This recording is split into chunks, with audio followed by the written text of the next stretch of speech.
The Trumpet Daily program begins right now. Today's world news, what it means, where it's taking us. I bring you the one and only possible message of world peace. This is a message of hope, tremendous hope. And he said unto me, you must prophesy again. The Trumpet Daily program begins right now. Nearly 5 people are attacked or raped at the city's main train station every day. Big cities, train stations, shopping centres becoming hubs, locusts of violent crime. Time and again, people keep complaining to me that Britain's streets are covered in litter. So I've come here to Handsworth in Birmingham to see for myself. And these are some of the filthiest streets in the country. People should not have to live like this. The people who are doing this are getting away with it, and the council seems to be doing absolutely nothing. Do you feel more or less safe in Britain than you did a few years ago? The latest crime stats are out, and the UK, well, unfortunately, it's a playground for criminals. People say that India is unsafe, but I've seen a lot here in Brixton, London, England.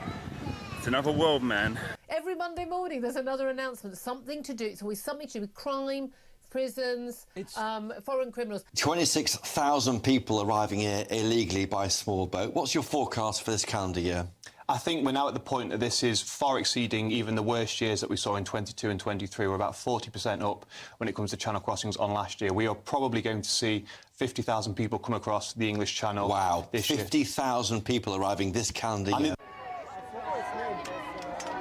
Most of these people know they're breaking the law. They're showing support for Palestine Action, an organisation prescribed by the government under the Terrorism Act. Within minutes of the silent protest beginning, teams of officers were making arrests, not always easily. Well, now the people of Britain seem to have had enough. There have been unprecedented number of protests across the country. Of course, you won't see this on most of the mainstream news. But here's one woman speaking up. Have a listen.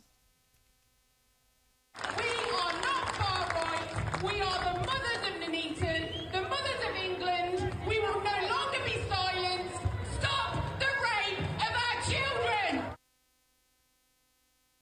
Hello and welcome to the Trumpet Daily Show. This is Richard Palmer standing in for your regular host, Mr. Stephen Flurry. He's busy giving the orientation lecture right now at Herbert W. Armstrong College.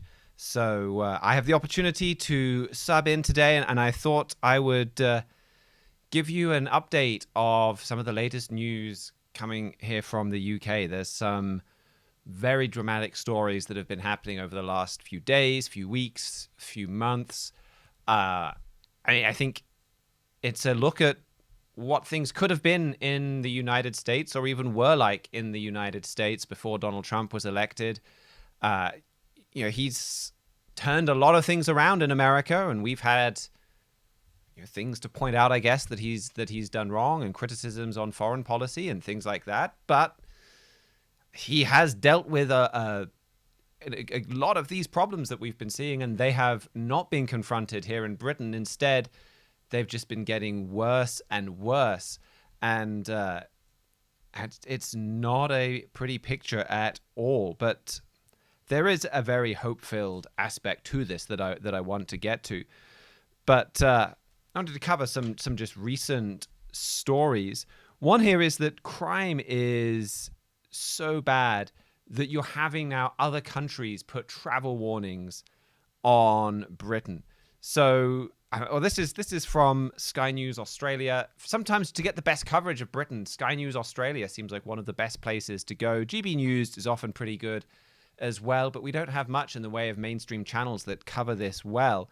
But this was their reporting on the way the Australian government is now warning people about travelling to Britain because crime is so bad. This is clip 2. I'm going to ask what's happening to the West, because I looked up the Australian government's travel advice today for Britain on its Smart Traveller website. It was incredible. It warns Australians going to Britain to exercise a high degree of caution due to the threat of terrorism. But what's more, it says Petty crime is common, including pickpocketing, mobile phone and bag snatching, passport theft, as well as theft from cars across the UK. And in fact, I double-checked it right now, London streets are indeed now getting warning signs, mind the grab on some footpaths, warning pedestrians against dangling their phones in their hands as they walk down the street because of a rash of people on scooters and bikes who then snatch them. And then there's, of course, the incredible knife crime in London and so much more. So we know crime is a problem. We know even where it's a problem. But instead of having police deal with it and tackle it, we'll put little notices up. Say, well, don't show people you have a phone. Keep it safely in an inner pocket and zipped up. Otherwise, if you get your phone out, someone's going to come along and grab it. But Australia, they recently upped their travel advice from a kind of a level 1 warning to a level 2. And a level 2 warning, well, they said petty crime is common, just like you heard there. But if you on their website, a level 2 warning, it says, may reflect a weak law and order system where violent crime is common. And it also says that a country that they kind of mark in this level 2 category may lack some key public services, such as a responsive police force. And that's where we are in Britain, where it's kind of like, it's like a third world country almost. There isn't a responsive police force. The kind of law and order that you would assume there would be, it's not there. And so they have to warn Australian citizens, hey, be careful about this. Watch out. You might be in trouble. The Telegraph had an article on this.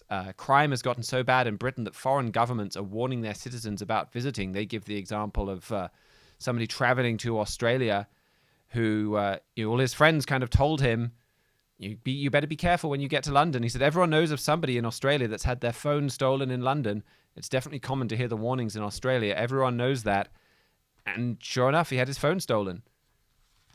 40% of all of Europe's phone thefts happen in the UK. Claims for US phone theft have increased 425% since June 2021. One mobile phone is stolen across London every 6 minutes. Violent crime in London is up 30%. Shoplifting, meanwhile, is at a record high. It's up 20%. It's its highest levels since records began in 2003, or at least in their modern form of counting. Not only is shoplifting, though, at a record high, but here's just a story came out over the weekend about what police are doing about it. So a shopkeeper put up a small sign in part of his shop. He had some of his more valuable items. He kind of had a vintage shop. It wasn't a charity shop, but it sold, vintage things, antiques or vintage clothing. And he had some of the more valuables are in glass containers, glass shelving. And he puts up a small sign that says, due to scumbag shoplifting, please ask for assistance to open cabinets. Thank you. And that got the police's attention. Finally. That got the police's attention. They showed up. But not to ask him about the plague of shoplifting, and not to ask him, hey, can you give us any details about those who have shoplifting? What can we do to make this safer?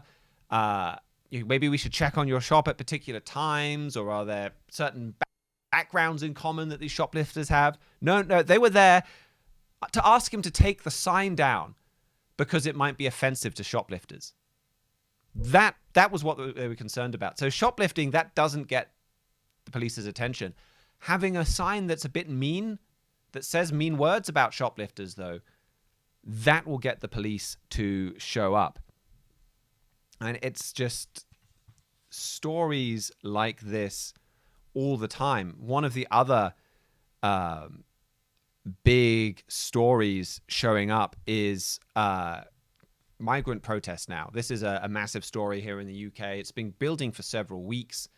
You had it kind of kicked off at a migrant hotel in Epping, where there was a young girl, a teenager, who was raped by somebody staying at this migrant hotel. And so since then, for several weeks now, you've had these growing protests outside this hotel. And then now they've been spreading to other hotels because there have been other similar attacks. And here's a montage with just some background on what's been going on there. Children as young as 5 years old are being told to write Valentine's Day cards to illegal migrants and asylum seekers, scribbling heart-shaped note saying, "You are welcome here," in Labour-run Birmingham. And this is one of the problems that we're seeing throughout. There's no transparency. No one's been open and honest about who's coming in, what type of person's coming in, what hotels are staying in, where they're going to go afterwards. And the people who are turning out to these protests, they're not your natural protesters. They're just people who have given up. They've got nowhere else to turn. Yeah. As 26,000 small boat migrants arrive in the UK so far this year. Britain is bracing itself for a fresh wave of anti-migrant protests across the country, following clashes yesterday evening across 12 cities. The unrest comes amid growing anger, some would say rage, over the government's use of hotels for migrants. Do you mind if I ask why you're here today? Just to protect our children. We're sick of it. It's a frightening situation at the moment, and we want our country back. We want to know who's coming in, and we don't want people that are legally here. And we've come to make a stance, really, that's all. I don't care what their far-right slogans are. I'm just an ordinary person who is concerned about the children in our community. I'm not far-right. It's ridiculous to say such a thing. It's a smokescreen. What we've got to do, we've got to stop the boats coming in, because when they come here, they have to be processed, and it can be for months, it could be for years. They say they're doing it a quick turnover. No such thing as a quick turnover with Starmer. It's just they stay, they get the benefits, they get their phones, and we're paying for this. I mean, if you said enough, communities are losing their identity. It's also, throughout all of this, so many of these places are right around where we are here near Stratford-upon-Avon. That last clip was in Solihull.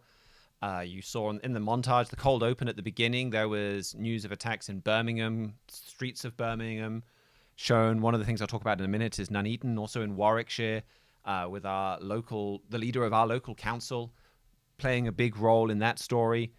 But it's happening all over the country, and you see it happening in all of these. It affects you wherever you live. But you've had these protests, and then you've had the police behave in just an appalling way.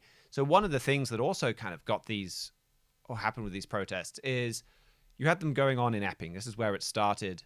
Again, asylum seeker raped a teenage girl, or maybe it's even been preteen. People start protesting. The police started bussing in and escorting in counter-protesters. So they're going and finding people that agree with the official narrative, and the police are bringing them to the location so that they can try and target those actually protesting. And my suspicion is the reason why they're bringing in these counter-protests is they want to fight.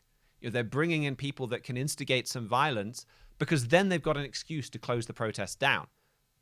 If it's one group peacefully protesting, there's not so much they can do. And as you saw, a lot of these protests, they're mothers. And I should have brought the latest Spectator with me. That they had an article about that as well. Nigel Farage's latest alliance is with Britain's mothers, I think was the theme of the cover there, because of how many women and how many mothers are concerned about what's happening to this country. I mean, it used to be kind of the right wing and UKIP. It used to be a much more male-dominated thing, but that's even shifting as more and more women are seeing the consequences of this.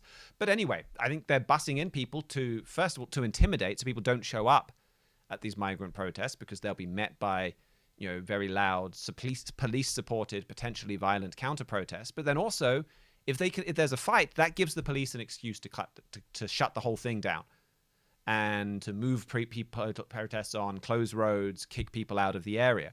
So in this case, instead of trying to keep the peace, and I think you look at what they're doing, they're probably actually trying to encourage violence, so it gives them an excuse to clamp down on these protests that they disagree with. But Nuneaton, also in Warwickshire, this is a story that has been kind of blowing up over the last week, where here you had two men charged with raping a 12-year-old girl.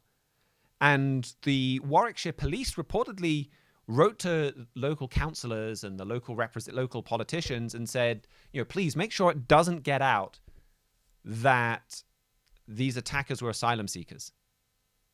We would like to, for the sake of, so we don't inflame community tension, we would like to keep that fact under wraps for as long as possible. Now, that will come out in court, But you know how these things go. Like, court case gets delayed, gets pushed back, it's months later, and they kind of hope, well, it won't even be a story and no one will pay attention by then.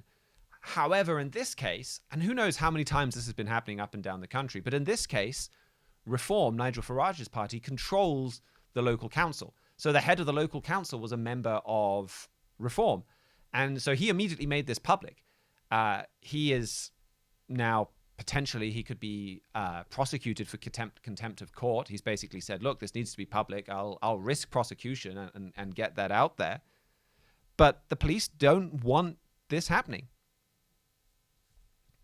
Another story that we've seen where the police don't really want information coming out. I mean, for years, we've had this scandal of rape gangs. Muslim, Pakistani, generally rape gangs. And they usually get called Asian rape gangs. Well, they usually don't get talked about at all. If they are, they get called Asian rape gangs, which is, we want to make, instead of getting specific as to who is doing this, we pick the world's largest continent and use that as our delineator of who's responsible. It's a way, it's to try and mask what's happening here, not to make it clear. But that's what it will get called. And this has been uncovered again and again and again. You can go back 15 years now, I think it is. And the Times had stories on this on its front cover.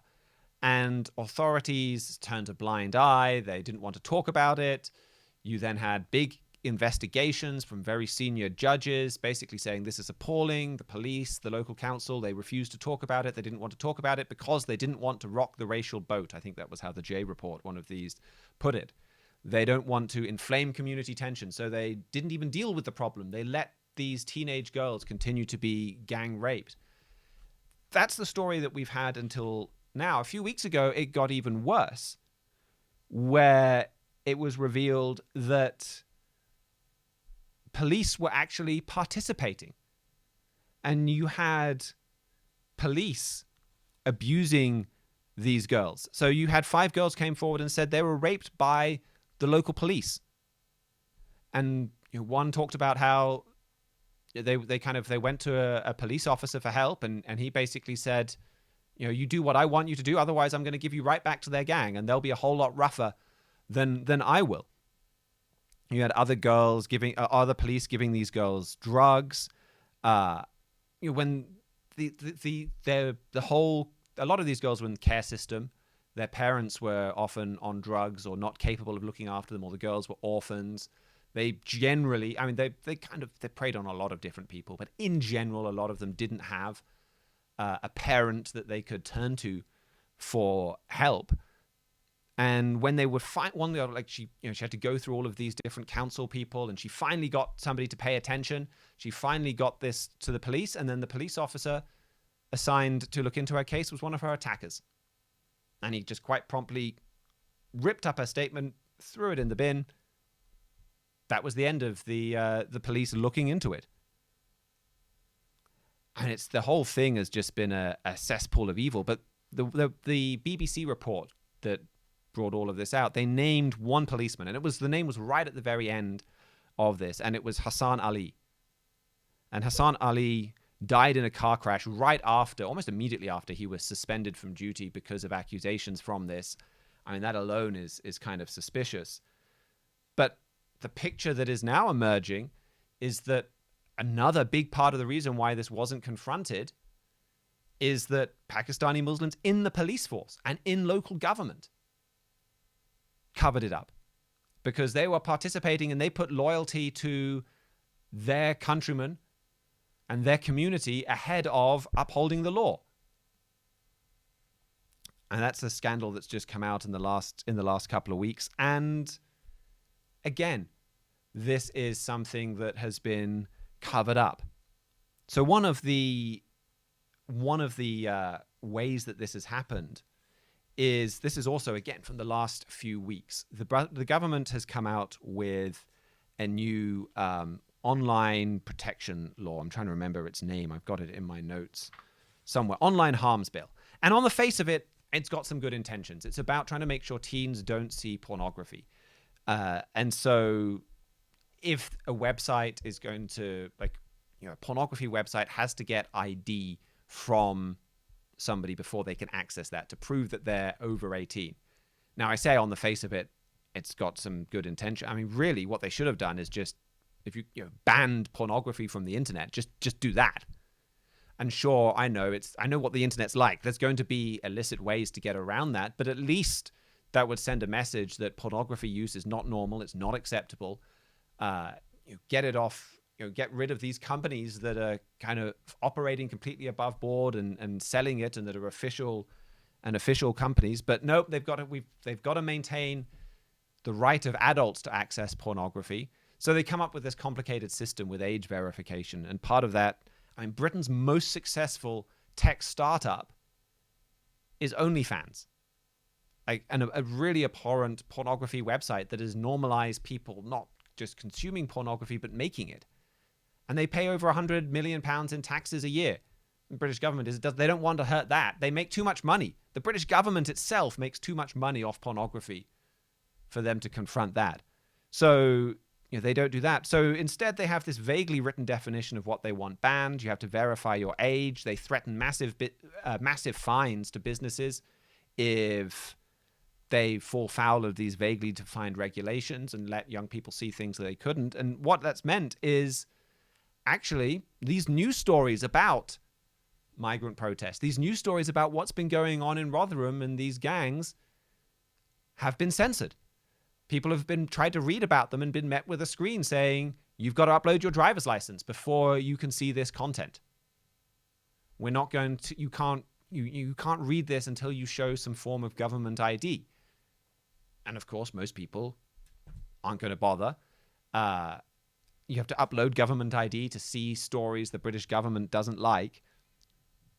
I mean, that's you can see why people would not be keen to do that, but that's where we are.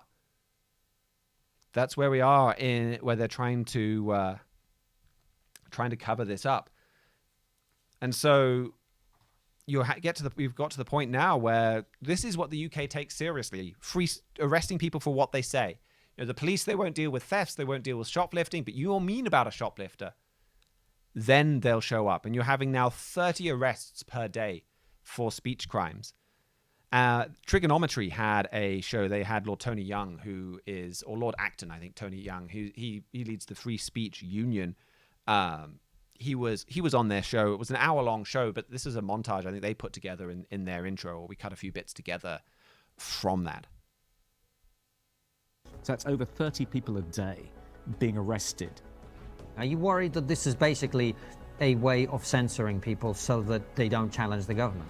It's a kind of willed naivety and a kind of avoidance of confronting their own policy failures. He said that his ambition was to make the UK the safest place in the world to go online, which on the face of it sounds quite anodyne. But when you think about it, it's like, well, what does that mean? Safer than North Korea? Safer than China? And what does safety mean in this context? Does it mean the most heavily censored? And that's a glimpse of some of what's going on here. And JD Vance is visiting the UK right now. He's also not far from us. A lot of these news stories are pretty local. He's in the Cotswolds. I haven't looked up exactly where, but it's probably less than an hour's drive away. I'm sure the Secret Service wouldn't appreciate it if we drove up and tried to say hi. There have been quite a few US. I think Kamala Harris was in the Cotswolds recently as well. I mean, it's quite nice in the Cotswolds. I like it because it's local. I don't know whether it would be my number one place to go stay was visiting the UK. But anyway, JD Vance is there. And he's been drawing attention to this. This was 2 or 3 days ago. He was sitting down with the UK Foreign Secretary, David Lammy. Here's what he had to say about free speech in Britain. I think the entire collective West, the transatlantic relationship, our NATO allies, certainly the United States under the Biden administration, got a little too comfortable with censoring rather than engaging with a diverse array of opinions. So that's been my view. Obviously, I've raised some criticism and concerns about our friends on this side of the Atlantic. But the thing that I'd say to the people of England or to anybody else, to David, is many of the things that I worry most about were happening in the United States from 2020 to 2024. I just don't want other countries to follow us down what I think was a very dark path. And that's I'm grateful for him for the way that he does keeping on at this. He had some great things to say at the Munich Security Conference several months ago. Probably didn't or didn't do any favors to US-Europe relations, but he's drawing attention to a very important, serious issue. And I think for all of this, like, his analysis is spot on, that the British government is following down the path led by the previous administration in the US, basically led by Barack Obama. We're just continued down that same path. And you've had Donald Trump come along in the US, and you know, J.D. Vance is part of that. But we're still going in the same direction that America was before the election, and it's a dark path. And so you know, you've got this situation where the only crime that the police seem to take seriously is speech crime. This was from the Telegraph a little earlier in the summer. It says the social contract has been shredded. You go to work and pay your taxes for a state that seems to be crumbling into disrepair. In exchange, the government takes your money and uses it to fund an alleged secret scheme to fly in Taliban fighters to live on your street. But don't worry, we've got a new elite police squad to prevent trouble. That police unit won't be patrolling your neighborhood to keep you safe from harm. Rather, it will be tasked with scouring social media for protest pre-crime, monitoring your opinions for anti-migrant sentiment. The police might not have enough resources to deal with shoplifting. They might not have solved a single theft or burglary, or recovered a stolen bike across a third of England. And that's astonishing. There's a third of England. They haven't managed to solve one crime. They haven't retrieved one stolen bike. But we are to believe that they have the resources for what really counts, scrutinizing your views for wrongthink. The current state of affairs is so absurd that simply writing it down feels almost subversive. But each element is true. We do appear to have flown unvetted Taliban members into Britain. The government really wants to be watching your posts for sign of dissent. This isn't some accident, some civil service blunder. It's by design. It truly appears Labour's strategy is to impose ever more restrictions on the freedoms of the law-abiding in the hope that eventually people will acquiesce with a resigned shrug. I mean, yeah, a lot of this is going bad under the Labour government, but the Conservatives weren't massively different.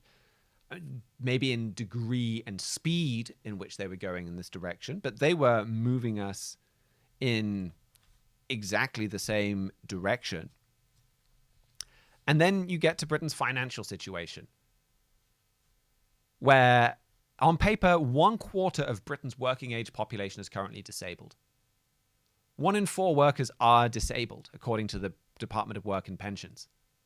Now, that kind of makes it sound like you'd walk around the streets and see cripples suffering on the corners everywhere. But another statistic explains why this is the case. In 2026, so that kind of the next tax year, someone on minimum wage would earn the equivalent in the US of basically $30,000 US dollars, £22,500, about $30,000 US dollars after tax. An adult on sickness benefit will get £25,000.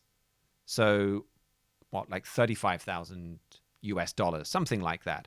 If they're looking after a sick child, 36 or 37,000 pounds, basically, over $40,000. And so in some large cities, 1 in 5 adults claim that they are too sick to work. Every day, 2,000 or 3,000 more people sign up as sick. And the government benefits just keep continuing. I mean, it's not just, hey, you get this income. If you tick the right boxes, the government will buy you a brand new car and cover your insurance, your tax, your service, your maintenance. It allows people to swap some of their sickness benefit for a brand new car. 1/5 of all new cars sold are basically the government giving cars to disabled people, or people that claim they're disabled. Half of all new cars sold in Northern Ireland were brought by the government this way.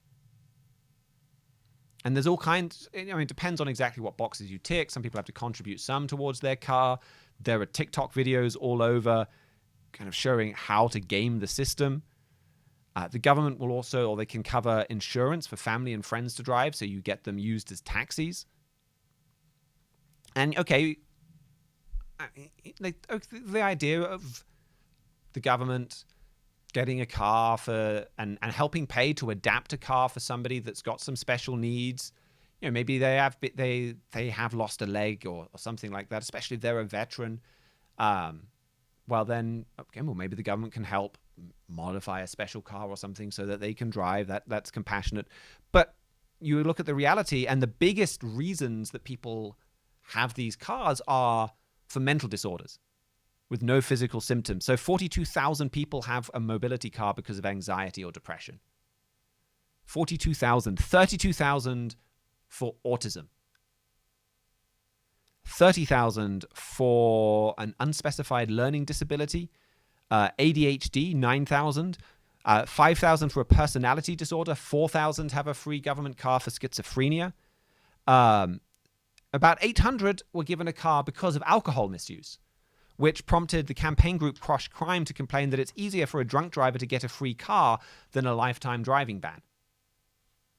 220 people were given a car by the government because they misused drugs. That was their reason for getting a car, drug misuse. 800 are driving for obesity. Now, you can eat your way to a free car. 20 people due to food intolerance. 190 for phobia of socializing. 10 people have a free car because of a failure to thrive. That's their sickness, a failure to thrive. And this is bankrupting the country when you've got, putting migrants up in hotels. You showed up to the country, like you heard in the clip. We'll give you a phone, put you up in a hotel. They get looked after. Then you get, you tick the right boxes, and you'll get a free car. I have a friend who works with some of the contractors that do the assessing for people applying to sickness benefits. And he just talks about how rampant the fraud is, and the government just doesn't care. Like they kind of talk to the civil servants and they're like, well, what do we do here? This is plainly fraud. How do we flag it? And they're like, well, that's not your job. Just give them the money. It's not your job to kind of police it. If somebody says they need the money, just give it to them. And if you've really got a concern that it's fraud, you could call the Serious Fraud Office, and maybe we'll look into it later. But give them the money first. And that's the approach that the British government is taking. And you getting now, all of this is just bankrupting the country. You're getting all of people. Well, I saw an article this morning just talking about it's not just that the government is going to have to raise taxes. They're going to have to keep raising taxes every year because the benefits that they've promised people are just growing faster than the economy is growing. So each year, as time goes by, you're going to need more and more tax revenue. And Britain has basically run out of other people's money. And here's a montage just of news reports on some of these things and Britain's financial situation. Rachel Reeves' spending spree continues, but the question nobody in Westminster seems willing to answer is where on earth this money is coming from, and more importantly, is Britain's economy on the brink of recession? Britain is facing a serious economic crisis. Not maybe, not in the future, right now in 2025. One of the world's wealthiest countries is struggling with problems most people don't realize. Local councils, including Birmingham, have declared bankruptcy. The NHS is facing its worst staffing crisis. Is there a crisis unfolding in the UK jobs market? The chief of one of the UK's biggest recruitment platforms says the jobs market is about as bad as he's ever seen it. The UK economy shrank by 0.1% in January, worse than expected. And that follows poor monthly numbers stretching back nearly a year, with December's strong 0.4% increase looking more like a blip. Oh, the Birmingham story. I've been meaning to talk and write about that, with Birmingham Council going bankrupt. That's just appalling. So what happened there was, quite logically, the people that collect rubbish, bin men we call them, I guess, what would they be, refuge collectors in the US, they get paid more than school dinner ladies and cleaners, people that clean schools or that serve lunch to kids, because just in an open market, to attract people to wake up very early in the morning and do the unpleasant work of collecting bins, you need to pay a higher wage to get the people that you need to do that job than you do to attract sufficient cleaners and dinner ladies. But anyway, a lot of a union, I think it was, but a lot of these cleaners, dinner ladies, they took the local Birmingham government to court and they said, no, it's sexism, because cleaners and dinner ladies tend to be women, bin men, refuge collectors tend to be men. It's equivalent work and you're paying us different wages, and that's sexism. And this has started a major... Birmingham first of all decided to settle out of court. They've got a left-wing government. They kind of agreed. That bankrupted the council. paying this settlement that led to the bin men going on strike because their pay was then being curtailed to try and balance this all out. That led to all this rubbish building up. It led to oversized rats. It led to people having trouble with their cars because the rats were chewing through the fuel lines in their cars or the electronics, and then their cars wouldn't start. So that was kind of going on over the winter. It was a big fiasco. It's now led to all of these problems because people have taken the same lawsuits to businesses. I think Next, this department store chain, they had an issue where they had to make a bunch of payouts because a court said, well, you're paying warehouse workers different wages to people who are serving in the front of the shop, people behind the tills. And again, in general, you have more women serving behind the tills and you have more men serving in the warehouse, and the court ruled that's equivalent work, you've got to pay them the same.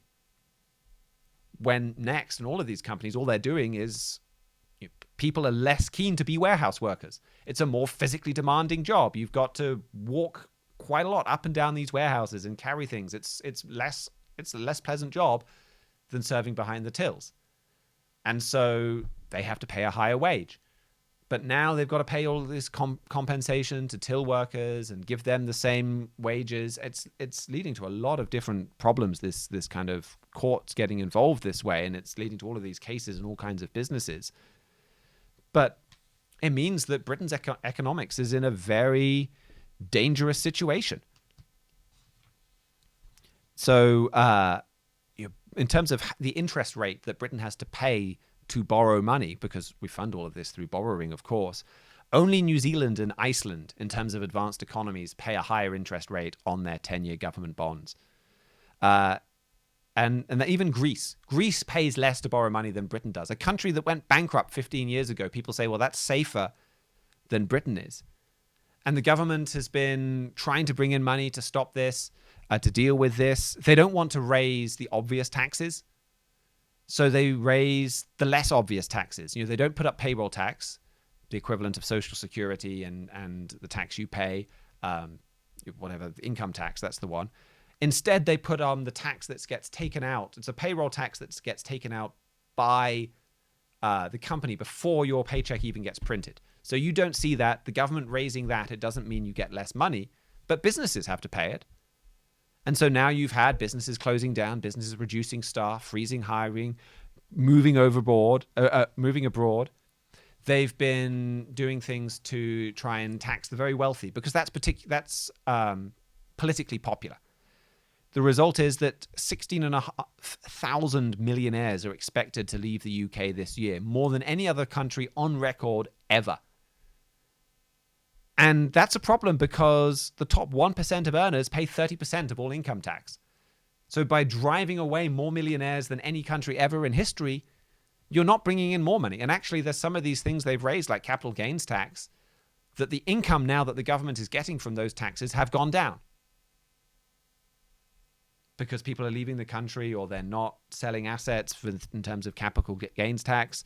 So the government's now talking about a wealth tax, which this just kills an economy. The big problem, Norway did this. The big problem with a wealth tax is, say you have somebody that starts up a business and they raise venture capital to go into their business. Because of the money they've raised in their business is on paper, it's worth £1 million, or their stake in the business is worth $1 million or 10 million. However, it's a startup. And so they don't pay themselves a salary. They don't have much income. It's all pretty hand to mouth. Most startups go bust.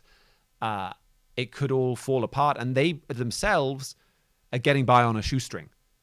Now, they're expecting a payoff. They're doing this, because they expect in another few years they'll be able to sell the company, or it will be making revenue and they'll be really rich. But for now, they don't have any money. But they do have a business that's worth £10 million. Where are they going to get the money to pay the wealth tax? They sell the business. What happened in Norway is people just moved abroad. And then the government introduced an exit tax. And so now it's like, I'm thinking about starting a country, so I've got to go move abroad. Starting a company. Because I can't afford to start a company in Norway. And it just kills economies. And the government just won't cut spending. They did want to. Even the left-wing Labour government did come out and say, we're going to cut down on some of these personal independence payments, these payments to people who are disabled. We're going to cut some of these back.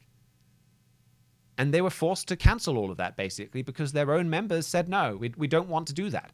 And for a lot, I think it's 200 or so of their MPs, 200 MPs, their majority is smaller than the number of people claiming this one particular disability payment. So if they cut this, they lose their majority because there are so many people on the take now.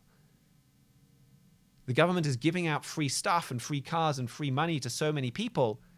If they take it away, they lose the election. And so the result is the government just keeps on giving this money away. Interest rates keep on going up. It's obviously going to explode at some point. But as long as it wins us the next election, we'll just keep on going.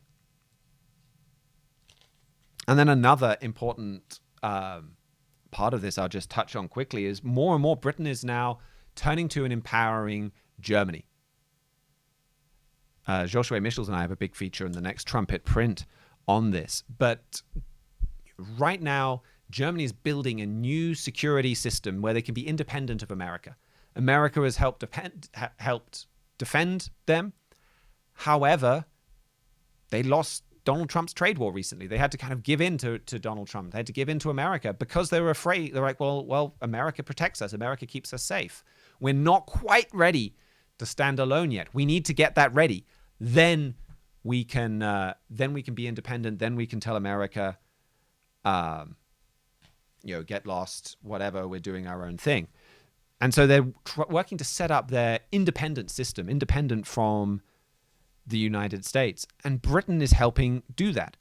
And so you had Emmanuel Macron visit the UK recently.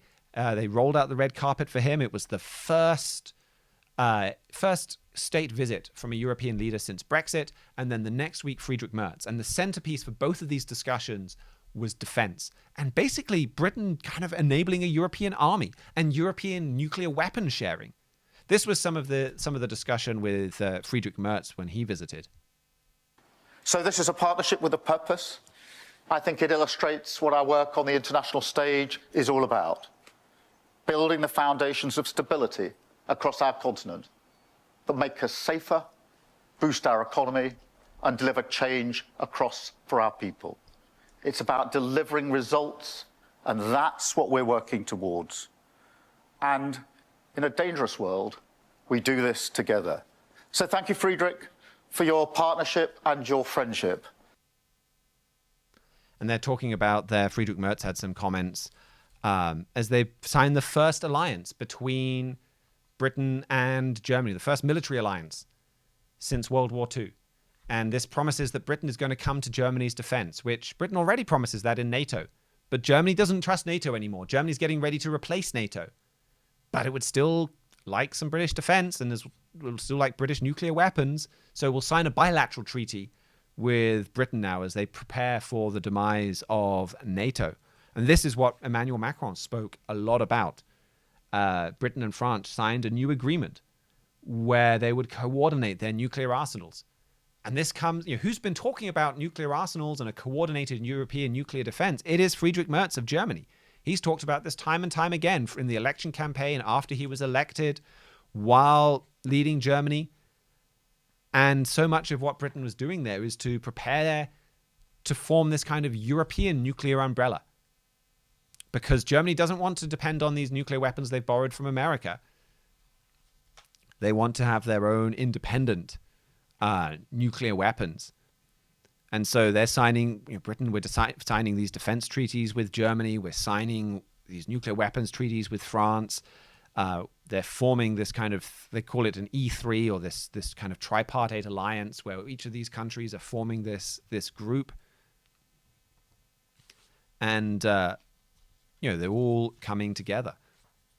So I think you look at everything that's going on in Britain. I mean, we talked about bitter affliction in the United States, and there's a lot of bitter affliction in Britain right now. It is going very, very quickly towards a clash.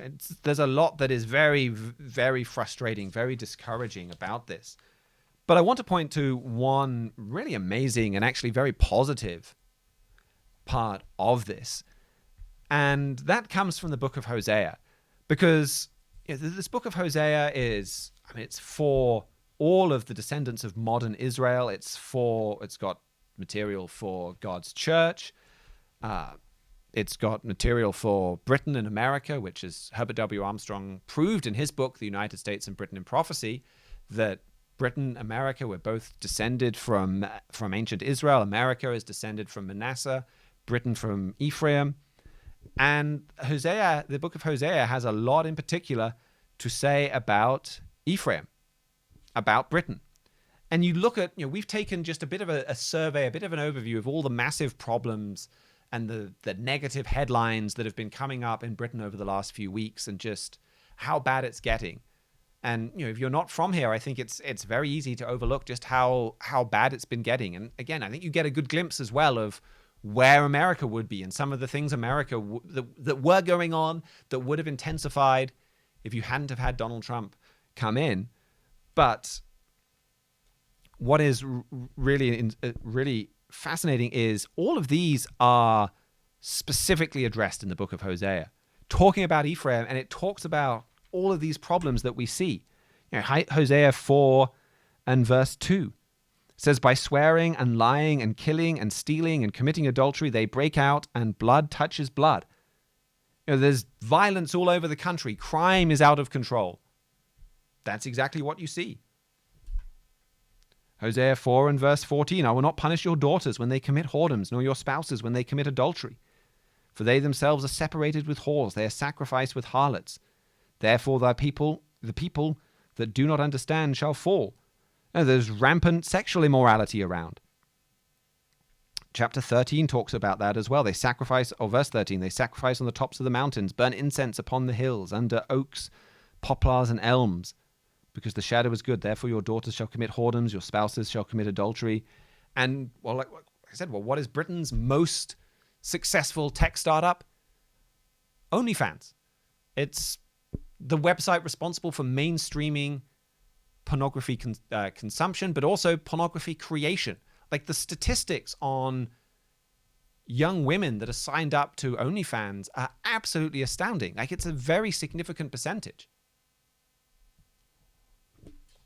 And, well, that's a big source of revenue, growing source of revenue for the UK government. Exactly what Hosea talked about. This is what your wives and your daughters, God says, are doing. And that's exactly true. We can look forward to Hosea chapter 7 and verse 7. It says, they are hot as an oven. They have devoured their judges, all their kings are fallen. There was none among them that call unto me. There's all of these, nobody's calling to God, nobody's looking to him. And then verse 8, Ephraim has mixed himself among the people. Ephraim is a cake not turned.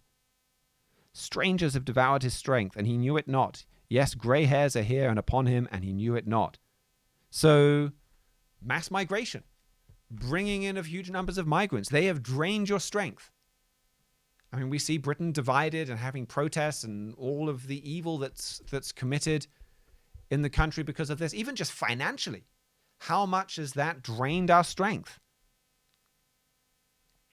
And there's this famous metaphor, a cake not turned. It's like a cake with this way of baking that it's all burnt out underneath and on the inside and overcooked, but it looks good on the outside. The appearance is there. It still looks like a sophisticated country. Strangers have devoured his strength, and he knows it not. Doesn't realize how dire the financial situation is. It's not just a matter of financial strength. They've devoured the strength. But exactly what the Bible talks about. Verse 11, Ephraim also is like a silly dove without heart. They call to Egypt. They go to Assyria. Assyria is Germany in modern Bible prophecy. They're going to look to foreign powers to solve these problems for them. Hosea 5 and verse 13, when Ephraim saw his sickness and Judah saw his wound, then went Ephraim to the Assyrian and sent to King Jareb, yet he could not heal you nor cure you of your wound. Exactly the same story there. Britain is looking to Germany to defend it. We're saying, we'll trust Germany. The deal basically with Britain, France, and Germany is Britain provides and France provide some naval strength, and they provide nuclear weapons, and Germany provides Europe's largest conventional military force. It's the German army, and included in the German army now is the Dutch army, and also a significant portion of the Czech army and the Romanian army. We'll provide the manpower and the army to defend you. You just need to share your nuclear weapons with us. And Britain says, sounds great. We're looking to Germany for our defense now. And let's go to verse 8. I think when you look at some of what Mr. Fleury has written in the Hosea booklet, there's some other fascinating details here, where it says in Hosea 8, verse 5, your calf, O Samaria, has killed you off. Mine anger is kindled against you. How long will it be ere they gain to innocency? For from Israel was it also, the workman made it, therefore it is not God, but the calf of Samaria shall be broken into pieces. And Mr. Fleury writes this about this verse. It is well known that England excels in technical ability. One of its greatest achievements has been the development of nuclear energy for domestic and military purposes. Could this be Britain's calf? Could Britons think its nuclear power will get it through another war?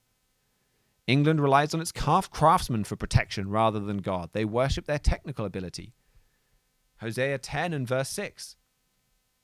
It says, it shall also be carried into Assyria for a present to King Jareb. Ephraim shall receive shame, and Israel shall be ashamed of its counsel. It refers to Britain's idols. Mr. Fleury says, could this be referring to Britain's great technical ability being carried off to Germany? And you look at what he wrote about chapter 8. Could it be Britain's nuclear weapons being handed over to Germany? So the picture that we see is portrayed in incredible detail in the book of Hosea. And Hosea goes on to talk about, let's just read verse 9 of chapter 13. O Israel, you've destroyed yourself. We've destroyed ourselves. We've done all of these things ourselves. Hosea is your best description and diagnosis of Britain's problems. And that is tremendously encouraging, because God says, I know exactly what is going on. I know what is happening. I see it all. I'm as appalled as you are. Yes, cry aloud, warn, show my people their sins, mourn for the afflictions of your people. Yes, you need to do all that. You need to roar a warning, as we even heard from Mr. Fleury during his not commencement, the opposite of that, orientation address. But God is also saying, you don't need to despair. I love Ephraim. I know what is happening. I'm watching. I'm involved. I'm going to correct. Hosea 13 and verse 9 says, but in me is your help. And you go to verse 14. Verse 8. Chapter 14 and verse 8. Chapter 14, verse 4. I will heal their backsliding. I will love them freely. For mine anger is turned away from him. I will be as the dew unto Israel. He shall grow as the lily and cast forth his roots as Lebanon. Verse 8, Ephraim shall say, what have I any more to do with idols? I have heard him and observed him. I am like a green fir tree. From me is your fruit found. And you can look back in Hosea 5, verse 15. It says that I will go return to my place till they acknowledge their offense and seek my face. In their affliction, they will seek me early. God isn't going to just let events keep going on. He's involved. He sees what's happening. He will correct.